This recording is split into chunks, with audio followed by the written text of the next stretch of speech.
the car has 95,000 miles on it, and right now it looks like these are the original brakes, so it was definitely time to do them before something bad happened. Put the pads back in and slap it back together, and you're good to go. But since this is old and it's sat for forever and it's got a lot of grooves in it, I'm gonna replace them. And you could get them turned down, but I just feel better replacing them. So here we go.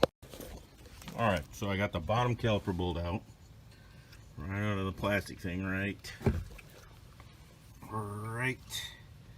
there. I'm gonna take the top one out, and as you can see, they're clean.